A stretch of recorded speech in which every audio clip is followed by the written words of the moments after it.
오늘 우리에게 주시는 하나님의 말씀은 신약성경 마가복음 8장 22절에서 26절까지의 말씀입니다. 신약성경 67페이지 마가복음 8장 22절에서 26절까지 제가 한 절, 여러분 한 절 교독하겠습니다.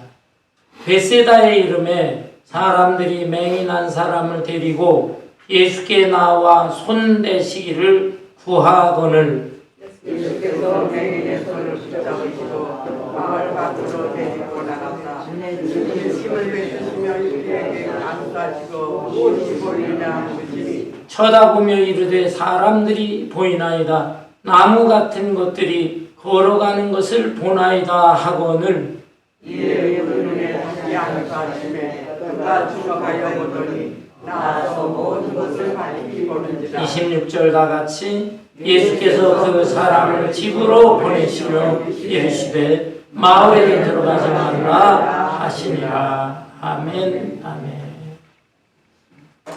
옛말에 사람의 몸을 1000냥이라고 한다면 눈은 900냥에 해당된다. 이런 말이 있습니다. 눈의 기능이라고 하는 것이 너무나 중요하다고 하는 뜻이 되는 것이죠. 사실 우리 한국 사람들의 말을 보면 단순한 동사만 써도 되는데 그 동사 속에 시각적인 표현인 본다라고 하는 말이 종종 들어가는 것을 볼 수가 있습니다. 예를 들어서 먹는 거 그냥 먹는다 하면 되는데 먹어본다. 입는다, 옷을 입는다 하면 되는데 입어본다. 또 다른 사람과 싸우자, 적군과 싸우자 할 때 그냥 싸우자 하면 되는데 싸워보자 이렇게 표현하는 것을 우리가 볼 수 있습니다. 본다라고 하는 것, 이 시각적 표현을 넣어서 강조하고 있는 것을 알 수가 있습니다. 이렇게 볼 때 참으로 눈으로 본다고 하는 것이 얼마나 중요한 것인가 하는 것을 새삼 알 수가 있습니다. 그런데 오늘 본문에 보면 이렇게 소중한 눈의 기능을 상실하고 어둠 속에서 살던 불쌍한 맹인한 사람이 등장하고 있습니다. 사람들이 이 맹인을 예수님에게 데려왔는데 예수님께서 이 사람을 치유해 주셨어요. 그래서 이 맹인은 어둠의 세계에서 벗어나서 광명의 세계를 다시 한번 보면서 새로운 인생을 살아가게 되었습니다. 여러분, 그런데 이것은 예수님의 표적 사건입니다. 표적이라고 하는 것은 기적이라고 하는 것과는 좀 다르다고 했어요. 기적이 무엇인가? 기적은 우리의 생각, 우리의 이성으로 이해가 되지 않는 신기한 일이 발생할 때 기적이라는 말을 씁니다. 영어로 miracle이라고 하지요. 그런데 표적은 무엇인가? 표적은 겉으로 볼 때는 기적이에요. 기적이지만 그 기적 속에 영적인 의미와 또 교훈이 담겨 있는 그런 기적을 표적이라고 하는 것입니다. 그래서 영어 번역에 보면 miracle이 아니라 사인이라고 표현되어 있는 것을 볼 수가 있습니다. 예수님께서 행하신 기적들, 그것은 단순한 기적이 아니에요. 그 기적 속에 영적인 의미와 교훈이 담겨 있는 표적 사건들이다 라는 것입니다.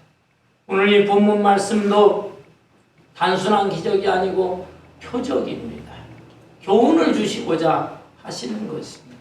무슨 교훈인가? 이 본문 말씀에 등장하는 이 병자, 맹인에게 참 믿음이 무엇인가? 믿음을 가르쳐 주시고자 하시는 것이죠. 확신한 믿음, 그리고 제자들에게도 확실한 믿음, 분명한 믿음을 갖도록 하기 위한 예수님의 교훈이 담겨져 있습니다. 본문 22절을 볼까요? 벳세다의 이름에 사람들이 맹인 한 사람을 데리고 예수께 나와 손 대시기를 구하거늘. 예수님께서 벳세다라고 하는 곳에 이르렀어요. 그때 많은 사람들이 맹인 한 사람을 데리고 와서 예수님께서 이 맹인의 머리에 손을 얹으시기를 바랬습니다. 곧 이 맹인을 고쳐주세요라는 것입니다. 그런데 이 벳세다 사람들의 경우에 이 사람들은 정말로 이 맹인을 불쌍하게 여겨서 또 예수님께서 치유해 주시기를 꼭 바라는 마음으로 데리고 오지는 않았습니다. 왜냐하면 예수님께서는 이 벳세다 사람들을 많이 책망하셨어요. 예. 이방 땅, 저 이스라엘 북쪽 지역, 저 이방 지역에 두로와 시돈이라고 하는 곳이 있습니다. 그곳에는 많은 우상들이 세워져 있었고 사람들이 우상을 섬기고 있었어요. 그런데 그러한 두로와 시돈보다도 화 있을진저 벳세다야 이렇게 책망을 하시기도 했습니다. 왜냐하면 두로와 시돈 그 지역에 가서 예수님 말씀을 전하셨는데 그 가운데도 예수님을 믿는 사람들이 나타났어요. 그렇지만 이 벳세다라고 하는 곳은 이곳에서 예수님께서 말씀도 전하시고 기적도 행했지만 그들의 마음이 강팍해 완악해. 그래서 예수님을 받아들이려고 하지 않았습니다. 여러분 본문 말씀 앞에 보면은 오병이어 보리떡 5개 물고기 2마리로 5,000명을 먹이신 사건도 있고 또 7병이어의 사건 보리떡 7개 물고기 2마리로 4,000명을 먹이신 사건도 있습니다. 그런 사건들을 다 이렇게 보여주셨는데도 불구하고 그들은 예수님에 대해서 확실히 믿지를 못했어요. 단순히 야 신기한 기적이 일어났네. 그리고 내가 떡 한 조각 얻어먹었네. 이런 거에만 관심이 있고 야 그때 내가 배불리 먹었네. 뭐 이런 얘기만 하면서 예수님에 대해서 호기심은 가지고 있었어요. 호기심. 그래서 이번엔 맹인 한 사람을 데리고 와서 예수님 한번 고쳐보세요 라고 하는 것입니다. 단순한 호기심 또 구경거리로서 데리고 왔다. 이 사람들의 마음 속에는 참 믿음이 없어요. 마음이 강팍해 있어요. 예수님을 하나님의 아들 메시아로 영접할 마음도 없는 것입니다. 자, 이런 상태로 지금 병자를 데리고 왔거든요. 그런데 이 병자의 경우 어떻습니까? 이 병자도 사실은 별로 믿음이 없는 것 같아요. 사람들에 의해서 끌려오는 것이지 자기가 원해서 자발적으로 내 이 눈을 좀 떠야 되겠다. 자발적으로 예수님에게 나오는 것은 아니다라는 것입니다.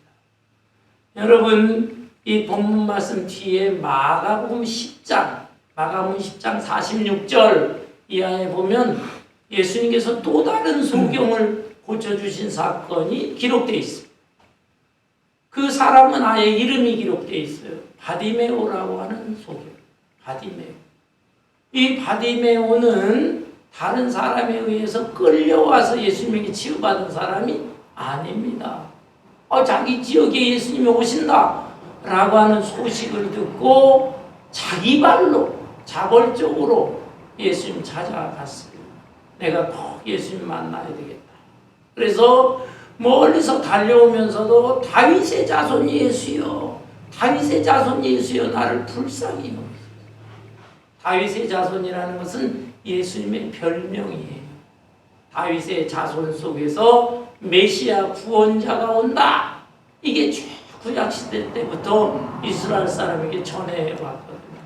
실제로 예수님은 육신적으로 볼 때 다윗의 후손 가운데서 왕의 계보를 타고 쭉 내려오신 분이시죠.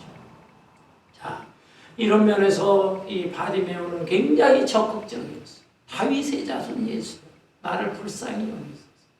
그리고 사람들이 많이 모여 있거든요.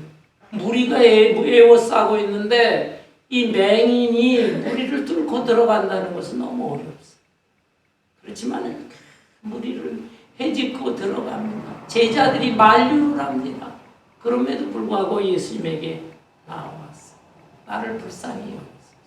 그래서 예수님께서 내가 너에게 무엇을 해주기를 원하나? 예, 제가 보기를 원하나이다. 보기를 원하나. 눈 뜨고 싶습니다. 자기는 평생 눈먼 소경이요 또 거지로서 구걸하면서 살았는데 꼭 눈을 떠야 되겠습니다.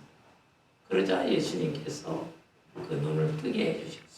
내 믿음이 너를 구원하였느니라. 내 눈을 보게 하였느니라.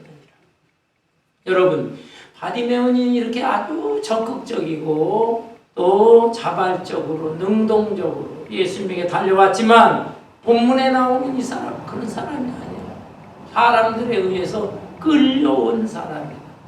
그런 면에서 이 사람이 믿음이 있다라고 보기는 어려운 것입니다. 어떻든 이 마을 사람들이 맹인을 데리고 와 예수님에게 고쳐보시오. 호기심 구경거리로 이렇게 제안을 했는데 예수님께서는 어떻게 행동하셨지요?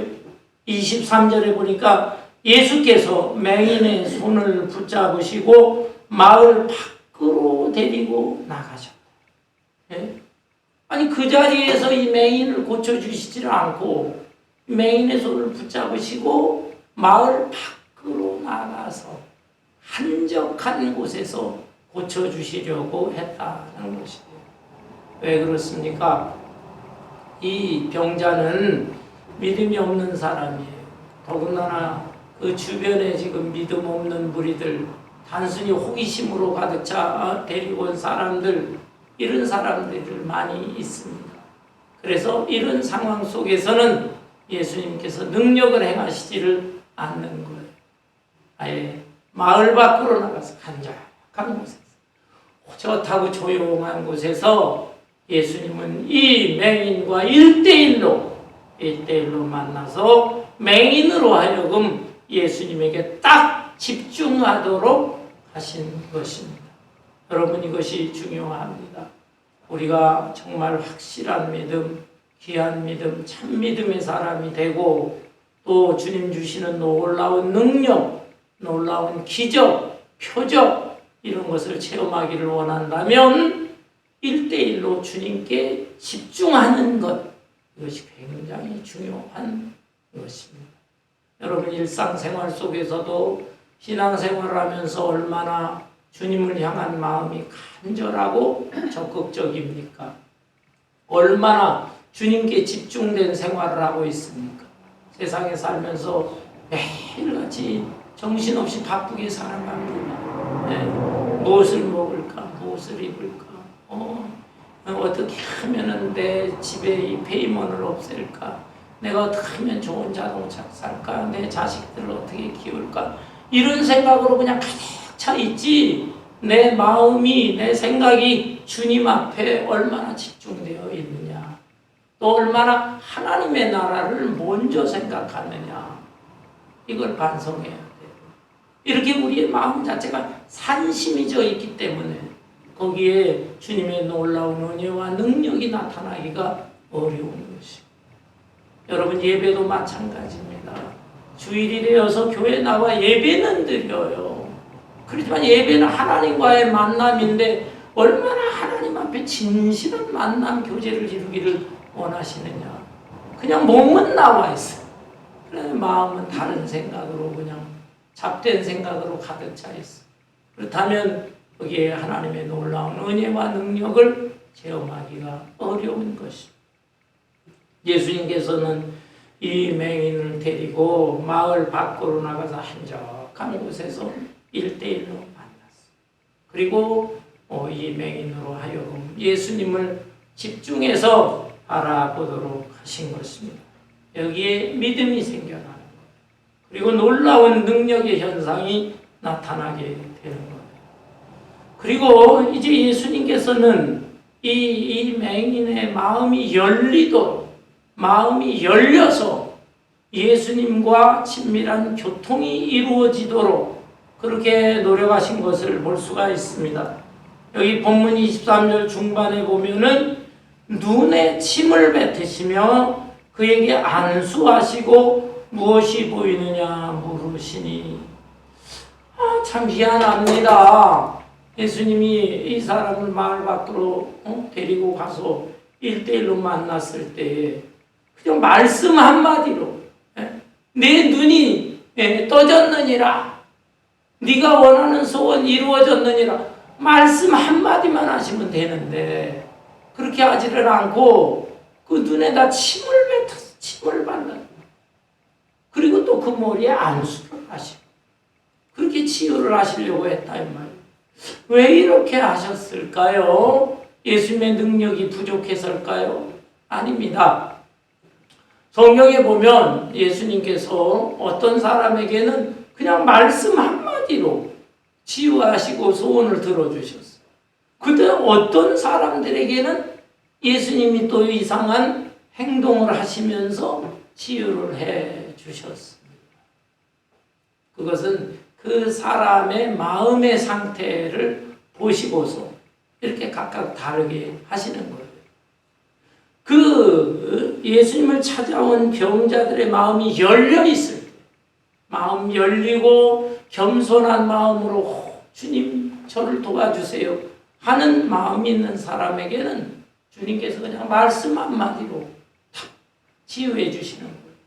그런데 마음이 닫혀 있어, 굳어져 있어, 완악해 있어, 이런 사람에게 있어서는 예수님께서 말씀을 주셔도 받아들이지를 않고, 그렇기 때문에 그 말씀을 주시기 전에 먼저 그 사람의 마음이 열릴 수 있도록 예수님이 어떤 행위를 하시는 것입니다. 그러면 왜 침을 뱉으셨을까요? 이 침이라고 하는 것은 세계의 여러 나라에서 민간요법처럼 그렇게 생각을 하고 또 그렇게 행위를 하는 그런 나라들이 많습니다. 우리 한국에서도요. 여러분 어떻습니까? 여러분의 어린 시절, 저도 어렸을 때 이 손 뭐 이런 데 이제 무슨 두드러기가 난다, 또는 어디에 상처가 난다든지 하면은 거기다가 침을 발라요. 침을. 근데 어떤 때는 낫기도 하고 어떤 때는 뭐 덧나가지고 더 커지는 경우도 있고 나는데 그렇게 침을 발랐습니다. 저는 몰랐는데 저 옛날 어른들이 그렇게 침 바르라고 그러고 동네 다른 친구 아이들도 침 바르라고 그러고, 그러니까 그렇게 해야 되나 보다 하고 침을 발랐다 이 말. 옛날 이스라엘의 경우에 있어서도 아마 이 침 속에 무슨 효능이 있나 보다 이런 생각을 한 것 같습니다. 그래서 지금 이 병자의 경우에 그냥 고쳐주시면 뭐 지금 마음이 닫혀 있는데 예수님 말씀 못 듣겠어요. 근데 침을 발라가지고 눈에다 바르니까 뭔가 이제 효능이 있나? 이 사람이 진짜 나를 고쳐주실라나? 이런 생각을 한 것 같습니다. 본문 말씀 앞에 보면은 귀가 먹고 말이 어눌한 병자, 이런 사람을 고쳐주실 때 예수님이 침을 귀에다가 발라주셨어요. 그 다음에 요한복음 9장에 보면 날 때부터 소경된 사람, 이 사람을 고치실 때도 예수님이 이번에는 아예 땅에다 침을 뱉으시고 그 흙을 진흙을 이겨가지고 이 사람 눈에다 붙여주시고, 그리고 너 저 멀리 있는 실로암 못에 가서 내 눈을 씻어라, 이런 과정을 거치게 하셨어요. 그런데 이 사람이 그래도 마음속에 이게 될까 의심이 있었겠지만 순종했다. 순종을 했더니 눈이 착 열렸다. 이런 사람들은 믿음도 너무 약하거나 아예 없거나 또는 마음이 닫혀 있거나 이런 사람들, 그런 사람들의 마음을 그 시대의 문화 속에서 마음이 열리도록 예수님은 이렇게 침을 발라 주신 것입니다. 아울러 머리에 안수를 하셨다. 이 안수도 비슷하다고 볼 수가 있어요. 안수하지 않고 예수님이 직접 말씀 한마디로 얼마든지 고치실 수가 있는 것입니다. 그러나 머리에 손을 탁 얹으심으로 인하여 이 지금 손으로 이렇게 탁 만지실 때, 터치하실 때에 그 예수님에 대한 감정, 예수님의 나를 사랑하시는구나, 그런 느낌을 받게 되는 것입니다. 성경에 보면은 안수하는 경우가 여러 번 있는데, 임직을 할 때, 제사장들을 임직을 한다든지 선지자 임직을 한다든지 이렇게 될 때 머리에 손을 얹어요. 그것은 성령의 기름이 임한다라고 하는 것을 대신하는 것입니다. 안수할 때, 임직할 때. 그 다음에 축복 기도할 때도 손을 얹어요. 예수님께서 어린아이들 이뻐하셨어요. 그런데 어떤 어린아이에게 손을 얹으셨다. 이 아이에게 하늘의 복이 임하게 하여 주옵소서. 축복할 때도 안수해요.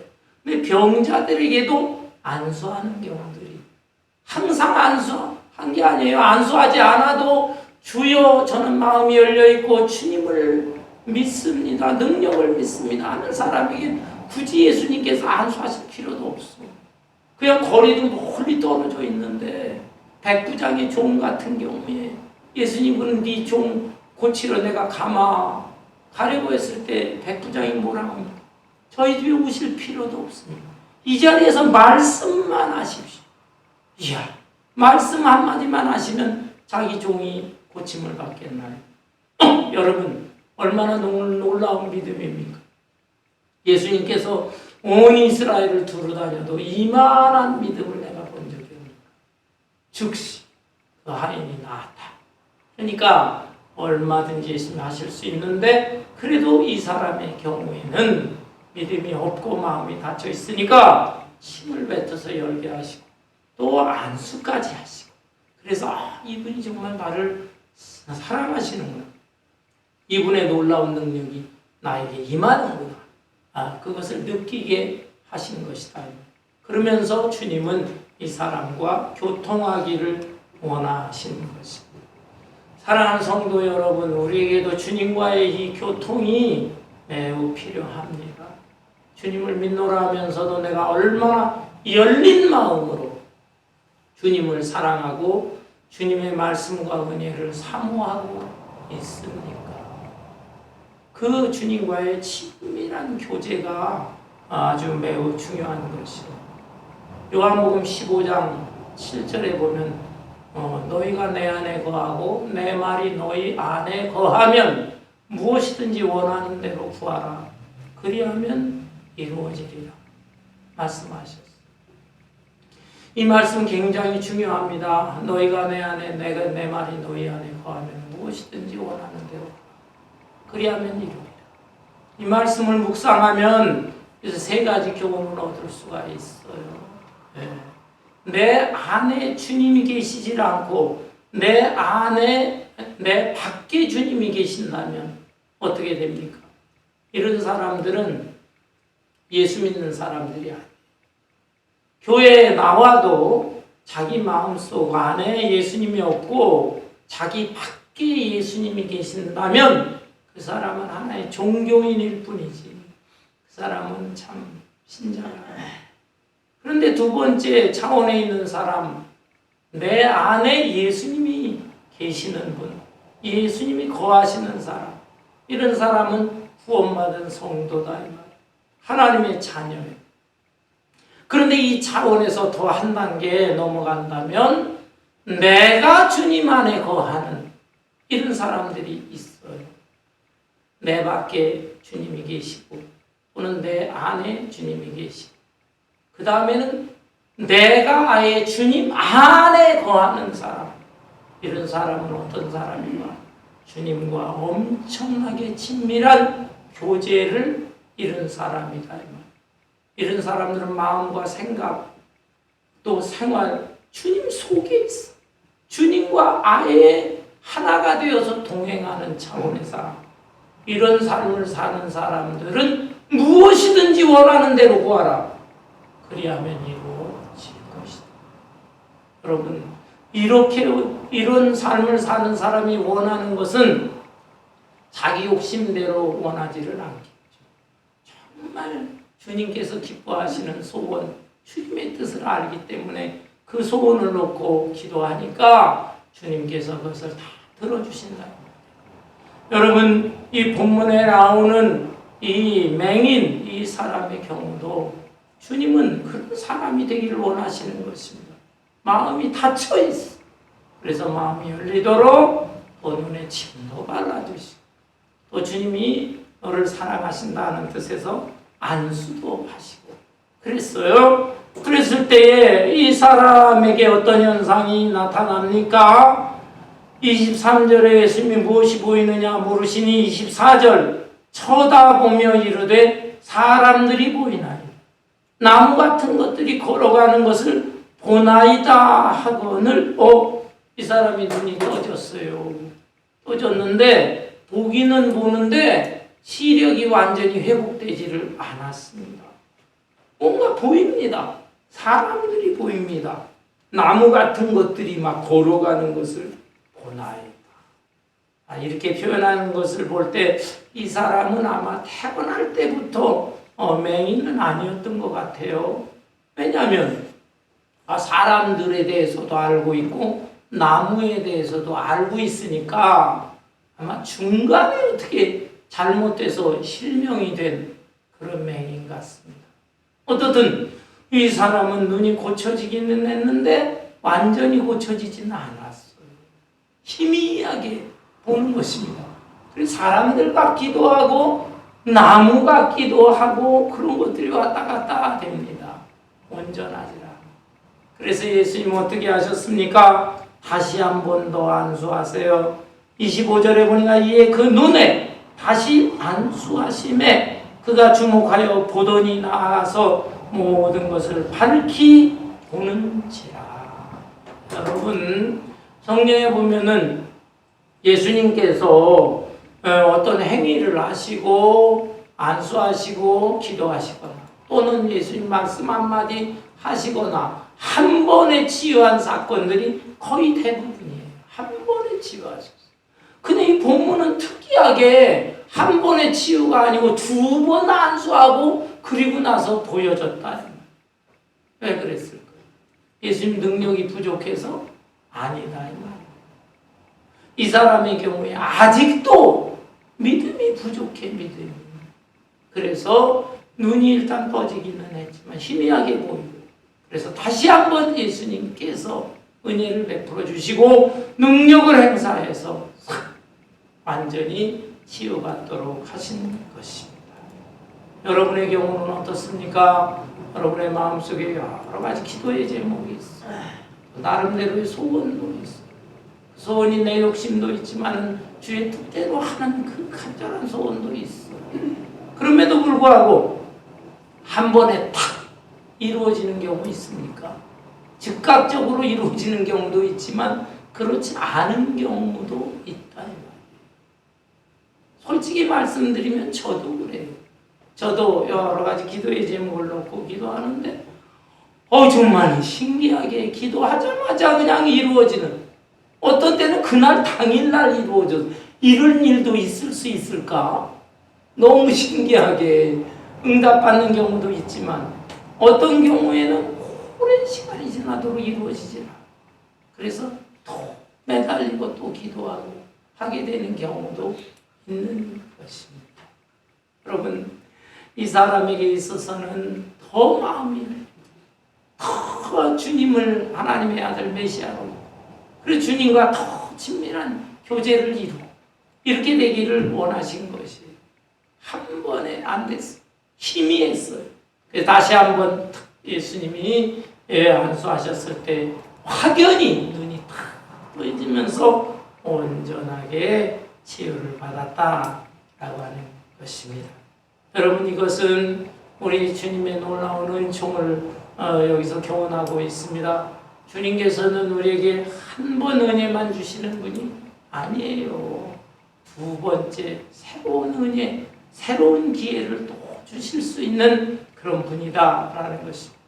성경에 보면 제2의 기회를 얻어서 그 은혜를 잘 사용함으로 구원도 받았지만 놀라운 능력도 행사한 사람들이 종종 있습니다. 구약의 요나 선지자 보세요. 요나 선지자 하나님께서 요나에게 너는 저 아수르에 가서 나의 메시지를 전하라. 요나는 순종하지 않았습니다. 왜? 이 니누에, 아수르의 수도가 니누에죠. 니누에 원수나라. 그곳에 가서 나 주님의 말씀 전하기 싫습니다. 거절했어요. 그래서 정반대 방향인 다시스로 가는 배를 타고 가다가 풍랑을 만났을 때 그래도 뒤늦게 깨달았어요. 그래서 배 안에 있는 사람들 다 죽게 되자 나를 던져라. 내가 문제다. 나를 던져라. 이 요나가 바다에 던져졌을 때 그 물고기 속에 들어가게 되는 것입니다. 그 물고기 뱃속에서 숨이 막히는 상황 속에서 간절히 하나님께 부르짖어 기도를 했죠. 기도했을 때 우리 하나님께서 다시 한번 기회를 주셨어요. 이 물고기가 토해내게 되었고 이 요나는 이제 생명을 구원받고 니누에로 가서 하나님의 메시지를 전하는 것을 알 수가 있습니다. 삼손 어떻습니까? 삼손이라는 사람 하나님께서 사사 지도자 이스라엘의 지도자로 삼으시고 능력을 주셨습니다. 그 대신 너는 머리카락을 자르지 말아라 했는데 이 삼손이 블레셋 이방 족속 블레셋의 미인계에 빠져버렸어요. 미인계 들릴라라고 하는 여자에게 빠져가지고 여자가 삼손을 갖다가 잠을 재우고 머리카락을 다 잘라게 했어. 그렇게 했을 때 깨어나니까 힘이 없는 것입니다. 물론 머리카락 때문에 힘이 생긴 건 아니에요. 하나님께서 능력을 주신 건데 머리카락은 하나의 상징적인 거죠. 어떻든 이 사람 하나님 말씀에 불순종했고 그리하여 블레셋에게 잡혔습니다. 두 눈이 다 뽑혀버렸습니다. 그 짐승이 돌리는 그 연자맷돌, 큰 연자맷돌을 그냥 삼손은 낑낑대면서 돌리는 비참한 신세가 되었죠. 그러나 이 삼손이 다시 한번 하나님 앞에 회개합니다. 하나님이여, 나에게 다시 한번 기회를 주세요. 기회를 주세요. 나를 용서하시고 나에게 은혜와 능력을 베풀어 주세요. 하나님께서 다시 한번 힘을 주십니다. 머리카락은 점점점 자라나게 됩니다. 그래서 이 블레셋의 신전, 그 신전에 묶여 있었을 때 거기에 축제가 벌어지는데 신전의 기둥을 붙잡고 하나님이여 나에게 다시 한번 은혜를 주세요. 그 신전의 기둥을 갖다가 무너뜨리려고 무너뜨리고 자기도 죽었지만 거기에 있는 원수들이 다 죽었던 것을 알 수가 있어. 제2의 기회, 두 번째 기회의 은혜를 주셨는데 그거를 잘 붙잡고 믿음으로 활용했어. 예수님의 제자들의 경우도 마찬가지입니다. 본문에 나오는 이 제자들의 경우 이 예수님의 표적은 지금 맹인이라고 하는 이 사람에게만 교훈 주려고 하는 게 아니에요. 본문에 나오는 이 제자들의 경우도 믿음이 희미한 사람들입니다. 이미 이 제자들은 오병이어 보리떡 5개 물고기 2마리 5,000명 먹이신 기적의 사건을 체험했어요. 자기들이 막 떡을 나눠주기도 했어요. 질병이요 보리떡 7개 물고기 2마리로 4,000명을 먹이시기도 했어요. 그거 예수님의 자기 이 수족같이 그냥 다 예수님 도와서 그것을 했어요. 수종 들었던 사람들. 그럼에도 불구하고 마음속에 예수님에 대해서 하나님의 그 위대한 능력을 가지신 하나님의 아들 메시아야 확실하지 않았어요. 그래서 그 기적을 체험하고 나서도 배를 타고 갈릴리 호수를 건너게 되는데 그 배 안에서 아이고 우리 어떡하냐 아까 그 기적을 행했던 그 떡 떡을 좀 가져왔어야 되는데 시장 기가 뒀는데 배가 고픈데 어떡하지? 예수님 거기 잠깐 이렇게 주무시는 것 같은데 어떡하지? 우리 선생님도 드리고 우리도 먹어야 되는데 어떡하지? 걱정하고 있어요. 그러면서 서로 책임 탓을 하는 것입니다. 베드로야, 너는 수제자인데 네가 좀 떡을 챙겼어야지. 베드로 또 화가 나니까 가룟 유다, 너는 우리 팀의 재정을 맡고 있잖아. 네가 준비해야지. 제자들끼리 막 서로 다투고 있는 거예요. 예수님께서 일어나셔서 무엇들하는 거냐? 너희들 지금 얼마 전에 5병이요 7병이요의 기적을 체험하고 나서도 지금 이 떡 없는 문제를 가지고 염려 근심한단 말이냐? 예수님 제자들에게 책망을 하시는 것입니다. 제자들의 믿음의 수준이 이 정도밖에 되질 않아요. 그래서 예수님은 이 병자는 물론이고 제자들에게도 너희들이 희미한 믿음의 단계에 있느냐? 믿음이 있는 것 같기도 하고 없는 것 같기도 하고 이 병자처럼 눈으로 뭘 잘 보는 것 같기도 하고 안 보는 것 같기도 하고 어정쩡한 이런 상태에 있느냐? 보다 확실한 믿음을 가져라. 그래서 정녕 올바로 보아야 할 것을 보아야 된다. 무엇이 보이느냐? 사람이 보입니다. 분명하게. 나무가 보입니다. 그러나 이 차원을 넘어서서 더 영적인 세계도 볼 줄을 알아야 되는 것입니다. 우리의 눈에는요, 3가지 종류의 눈이 있어요. 하나는 육안, 이 육신의 눈으로 사물을 다 볼 수가 있어요. 두 번째는 심한 정신적인 눈입니다. 생각의 눈입니다. 생각으로 나 유럽 여행 좀 가봤습니다. 그 이태리 그 로마를 한번 보고 싶습니다. 또 어디 경치 아름다운 곳을 봤습니다. 생각 속에서 우리가 볼 수가 있어요. 내가 한국에서 자라난 그 시골의 아름다운 고향 땅, 그곳에 어린 친구들하고 놀던 곳, 거기 한번 가봤어요.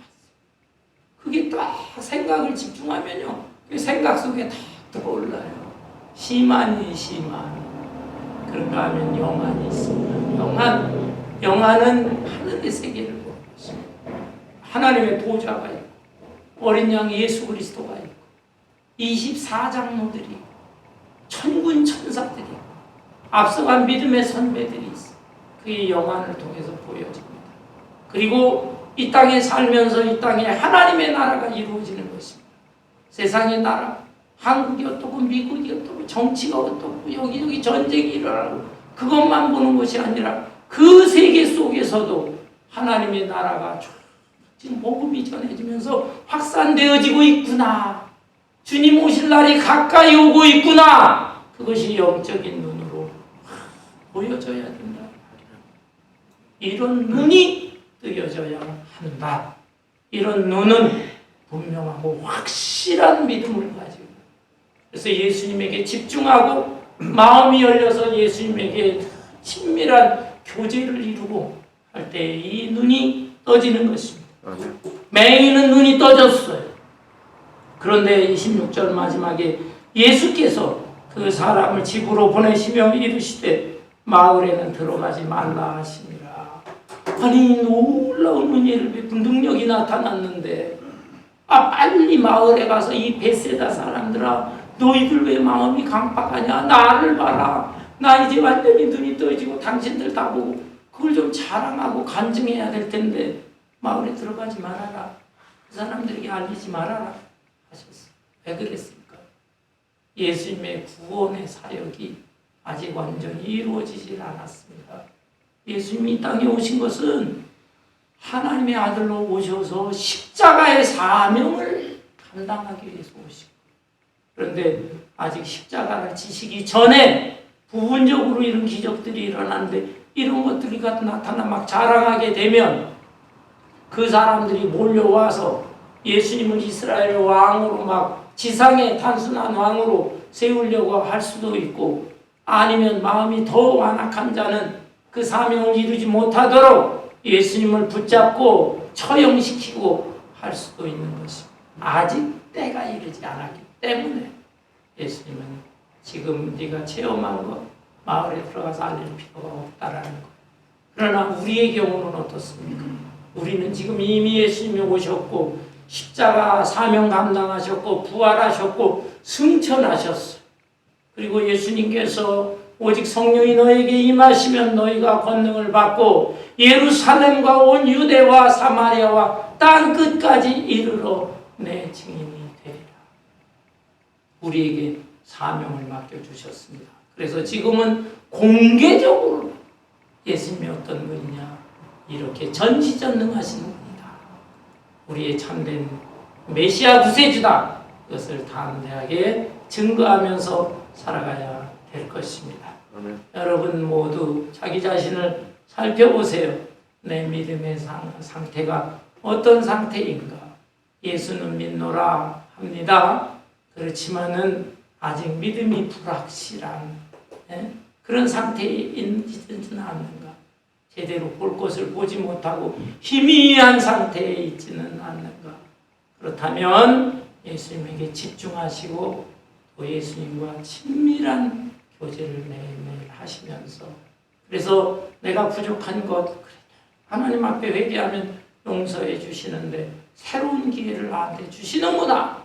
그래서 그 기회를 붙잡고 다시 한번 박고부동한 믿음으로 성숙한 믿음으로 주님의 사명을 힘있게 감당할 수 있는 저와 여러분 되시기를 주님의 이름으로 축원합니다. 아멘. 아멘.